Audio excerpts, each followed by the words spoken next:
दोस्तों इस साल 24 फरवरी को रूस यूक्रेन पर अटैक कर देता है। रूस यूक्रेन से कहता है कि अगर वो सरेंडर कर देता है तो युद्ध यहीं समाप्त हो जाएगा, लेकिन यूक्रेन जवाब में कहता है कि वो डटकर रूस से मुकाबला करेगा। यूक्रेन इस बात को भी जानता है कि वो रूस के सामने टिक नहीं पाएगा। रूस इस समय दुनिया के सबसे शक्तिशाली देशों में से एक है। इस बात को जानते हुए भी यूक्रेन उससे भिड़ने के लिए तैयार हो जाता है। क्या आपने ये सोचा कि आखिर यूक्रेन में युद्ध करने की ताकत कहां से आ जाती है? हमारे यहाँ पर एक कहावत है कि चने की झाड़ पर चढ़ाना, और अमेरिका ने यूक्रेन के साथ कुछ ऐसा ही किया है। रूस यूक्रेन की जंग का सबसे बड़ा फायदा अगर किसी को हो रहा है तो वो है अमेरिका। रूस, अमेरिका और नाटो देशों के बीच काफी समय से यूक्रेन को लेकर खींचातान चल रही है। सीधी बात करें तो मुद्दा यह है कि यूक्रेन नाटो देशों में शामिल होना चाहता है, लेकिन रूस शामिल नहीं होने देना चाहता। रूस का कहना है कि अगर यूक्रेन नाटो में शामिल हो जाता है तो अमेरिका की पहुंच सीधे तौर पर रूस के बॉर्डर तक हो जाएगी, जो रूस को बिल्कुल भी बर्दाश्त नहीं है। रूसी राष्ट्रपति पुतिन लंबे समय से दावा करते आए हैं कि अमेरिका ने 90 के दशक में वादा किया था कि पूर्व की तरफ नाटो का विस्तार नहीं होगा, लेकिन अमेरिका ने अपना यह वादा तोड़ दिया है और हमारे हिस्से जैसे पोलैंड, लिथुआनिया, लातविया और एस्टोनिया को नाटो में शामिल कर लिया है। अब यूक्रेन के साथ भी अमेरिका ऐसा ही करना चाह रहा है। देखा जाए तो यहाँ पर लड़ाई सीधे सीधे रूस और अमेरिका के बीच में थी। इस लड़ाई में यूक्रेन तो केवल एक मोहरा था, लेकिन इस लड़ाई का खामियाजा सबसे ज्यादा यूक्रेन को ही भुगतना पड़ रहा है। क्या यूक्रेन को मालूम नहीं था कि अगर वो रूस से युद्ध करेगा तो उसे ही नुकसान होगा? क्या उसे पता नहीं था कि रूस की सेना के सामने उसके हथियार कुछ भी नहीं है? दोस्तों, यूक्रेन को इन सब बातों का अंदाजा था कि वो रूस के सामने नहीं टिक पाएगा। अब सोचने वाली बात यह है कि अगर यूक्रेन को सब कुछ मालूम था तो फिर उसने जानबूझकर अपने आप को इस युद्ध में क्यों धकेल दिया? तो दोस्तों, इन सब का कारण है केवल और केवल अमेरिका। जब से यूक्रेन की नाटो देशों में शामिल होने की बातचीत चल रही थी, तब से ही रूस ने यूक्रेन को वार्निंग देनी शुरू कर दी थी। लेकिन अमेरिका ने यूक्रेन को यह विश्वास दिला दिया कि हम आपके साथ हैं और अगर युद्ध होता है तो अमेरिका यूक्रेन की पूरी तरह से मदद करेगा। अमेरिका की बातों से यूक्रेन को भी ये विश्वास हो गया था कि वो भले ही अभी नाटो में शामिल न हुआ हो, लेकिन अमेरिका और नाटो के देश अगर रूस से युद्ध होता है तो वो उसकी पूरी तरह से मदद करेंगे। लेकिन जैसे ही दोस्तों 24 फरवरी को युद्ध शुरू होता है, अमेरिका यूक्रेन को किसी प्रकार की मदद नहीं भेजता है। उसके बाद अमेरिका के प्रेसिडेंट जो बाइडेन का स्टेटमेंट आता है कि हम रूस यूक्रेन की वार में अपनी सेना को नहीं भेजेंगे। हालांकि अमेरिका रूस पर कई प्रकार के प्रतिबंध लगाना शुरू कर देता है, लेकिन युद्ध में सीधे तौर पर यूक्रेन की मदद से इनकार कर देता है। यूक्रेन के राष्ट्रपति व्लादिमीर जेलेंस्की अमेरिका और नाटो देशों से सैन्य सहायता के लिए मदद की गुहार लगाते हैं, लेकिन कोई भी मदद नहीं करता है और काफी समय तक यूक्रेन के राष्ट्रपति ने इनसे मदद मांगी है। अब जब किसी प्रकार की सैन्य सहायता यूक्रेन को नहीं मिलती है तो उसे यह समझ में आने लगता है कि वो अमेरिका के चक्कर में आकर खुद का ही नुकसान करवा रहा है।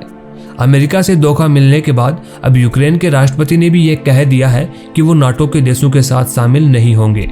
इससे पहले जब दुनिया के बाकी देशों से भी यूक्रेन के राष्ट्रपति इस युद्ध को रोकने के लिए आग्रह कर रहे थे, जिनमें भारत भी शामिल था, यूएन की काउंसिलिंग में जब तमाम देशों की वोटिंग हुई थी जिसमें रूस के खिलाफ कड़े एक्शन लिए जाने थे, उस समय भारत ने वोटिंग में हिस्सा नहीं लिया था। उसके बाद अमेरिका और यूक्रेन ने भारत पर दबाव बनाना शुरू कर दिया कि वो रूस के खिलाफ वोटिंग करे। यूक्रेन का कहना है कि भारत, अमेरिका और यूक्रेन एक लोकतांत्रिक देश है, वहीं रूस में तानाशाही की सरकार चलती है। लोकतांत्रिक देशों को मिलकर रूस के खिलाफ खड़ा होना चाहिए। लेकिन दोस्तों, अब सवाल यह आता है कि क्या भारत को अमेरिका की ओर खड़े होना चाहिए? उस अमेरिका की ओर जिसने यूक्रेन को पहले मदद का वादा कर दिया और बाद में जब यूक्रेन पर मुसीबत आई तो अपने पैर पीछे खींच लिए। तो क्या ऐसे अमेरिका पर विश्वास करना चाहिए? अमेरिका ने यह पहली बार किसी देश के साथ ऐसा नहीं किया है। इतिहास में देखें तो हमें ऐसे कई उदाहरण मिल जाएंगे जिसमें रूस अमेरिका की जंग में किसी तीसरे देश को युद्ध का खामियाजा भुगतना पड़ा है। सबसे पहले बात करते हैं कोरिया की। जब दूसरे विश्व युद्ध का दौर चल रहा था, उस समय कोरिया जापान की कैद में था। 1939 से 1945 तक चले विश्व युद्ध में जापान अमेरिका से हार गया था। इसी के साथ 36 सालों की गुलामी के बाद कोरिया जापान के चंगुल से आजाद हो गया था।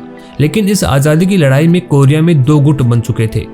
यहाँ पर भी अमेरिका और रूस, मतलब उस समय के सोवियत संघ में वर्चस्व की लड़ाई बढ़ रही थी। कोरिया के उत्तरी हिस्से पर अपना कब्जा जमाए किम इल संघ के कम्युनिस्ट गुट पर सोवियत संघ का दबदबा था, तो कोरिया के दक्षिणी हिस्से पर अपना दबदबा कायम किए हेय कम्युनिस्ट विरोधी नेता सिगमंड री के गुट को अमेरिका का समर्थन मिला हुआ था। विभाजन के बाद एक उत्तर कोरिया बना और दूसरा दक्षिण कोरिया।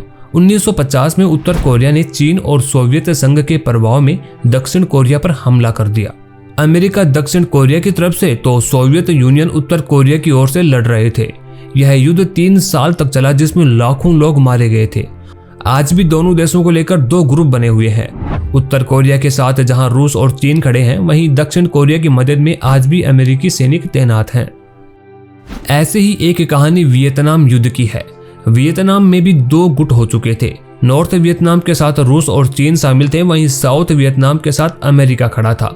सीधे तौर पर बात करें तो वो जंग भी अमेरिका के समर्थन वाले देशों और रूस चीन समर्थन वाले देशों के बीच में थी, और पिस रहा था तो केवल वियतनाम। 1960 से ही अमेरिका ने अपने सैनिकों की तैनाती बढ़ानी शुरू कर दी थी। 1969 तक अमेरिका ने अपनी पूरी ताकत से 5 लाख सेना को उस युद्ध में उतार दिया था। 20 साल तक चले इस युद्ध में अमेरिका ने 1 लाख बम बरसाए थे, और अमेरिका को इस युद्ध में सबसे ज्यादा नुकसान हुआ था, और दबाव के चलते वह पीछे हट गया। इस युद्ध में 30 लाख लोग मारे गए थे। करीब 58,000 अमेरिकी सोल्जर्स की भी जान गई थी। युद्ध में किसी की जीत नहीं हुई, लेकिन वियतनाम पूरी तरह तबाह हो चुका था। अगली कहानी चेकोस्लोवाकिया की है। कोल्ड वार के दौरान रूस और अमेरिका के बीच असली जंग इस बात की थी कि दुनिया के कितने देश किसके गुट में शामिल हो जाएं। 1968 में जब चेकोस्लोवाकिया ने रूसी विचारधारा से अलग हटकर आर्थिक सुधारों की बात की तो फिर दोनों गुटों में तनाव बढ़ गया। वार्सा पैक्ट से अलग होने और कम्युनिस्ट विचारधारा के खिलाफ साजिश का आरोप लगाकर 20 अगस्त 1968 को रूस ने सोवियत गुट के बाकी देशों के साथ मिलकर चेकोस्लोवाकिया पर हमला कर दिया। इस हमले के कारण 3 लाख से अधिक चेक और स्लोवाक लोग घर बार छोड़कर भागने को मजबूर हो गए थे। इस जंग ने पूर्वी के यूरोप को अखाड़ा बना दिया, रूस और अमेरिका के बीच शीत युद्ध का। इसके बाद युगोस्लाविया, सर्बिया, क्रोएशिया जैसे कई ऐसे देश थे जो एक एक करके बढ़ते चले गए, और इन सब का कारण केवल एक ही था, अमेरिका और रूस का तनाव। आगे नंबर आता है अफगानिस्तान का। अफगानिस्तान वो देश है जिसने युद्धों के कई दौर देखे हैं। यहाँ अमेरिका और रूस के बीच कई सदियों से कोल्ड वार चलता रहा है। 1970 के दशक में यहाँ रूसी समर्थन से सरकार चल रही थी, तो उसे उखाड़ने के लिए और एशिया में अपना अड्डा जमाने के लिए अमेरिका ने पाकिस्तान को जरिया बनाया, और वहां तालिबान जैसी ताकत को जन्म दिया गया, जिसके जरिए 1990 के दशक में अमेरिका रूस समर्थक सत्ता को उखाड़ फेंकने में कामयाब भी रहा, लेकिन बाद में यही तालिबान उसके गले की हड्डी बन गया। अमेरिका के वर्ल्ड ट्रेड सेंटर पर आतंकी हमले के बाद ओसामा बिन लादेन को तालिबान से सौंपने के लिए कहा गया, लेकिन तालिबान ने मना कर दिया। उसके बाद अमेरिका ने अफगानिस्तान पर हमला किया और तालिबान को उखाड़ फेंका, और अब 2021 में 21 साल बाद फिर वही तालिबान रूस चीन के सपोर्ट के साथ मिलकर पलटवार करता है, और आज अफगानिस्तान पर तालिबान का कब्जा दोबारा हो चुका है। अफगानिस्तान में 1839 से लेकर 2021 तक 20 लाख से ज्यादा मौतें हो चुकी हैं। अगली कहानी क्यूबा की है। जैसे आज के समय में रूस को नाटो का विस्तार अपनी सीमा तक होने में अखर रहा है, ऐसा ही काम रूस ने अमेरिका के पास किया था। 1960 की शुरुआत में रूस ने अमेरिका पर पकड़ बनाने के लिए उसके पास वाले देश क्यूबा में मिसाइलें तैनात कर दी थी। इन्हें देखकर अमेरिका ने इसे अपने लिए खतरा बताकर बदले की कार्रवाई शुरू कर दी, लेकिन जब तनाव बढ़ने लगा तो रूस ने मिसाइलें हटा ली। लेकिन आज भी क्यूबा अमेरिका और रूस समर्थित ताकतों के बीच वर्चस्व कायम करने की जंग का अखाड़ा बना हुआ है। वहाँ रूस समर्थन वाली कम्युनिस्ट सरकार है, वहीं कई विपक्षी नेताओं को अमेरिका का समर्थन मिला हुआ है। अमेरिका पर यहाँ खुफिया मिशन चलाने को लेकर कई प्रकार के इल्जाम लग चुके हैं।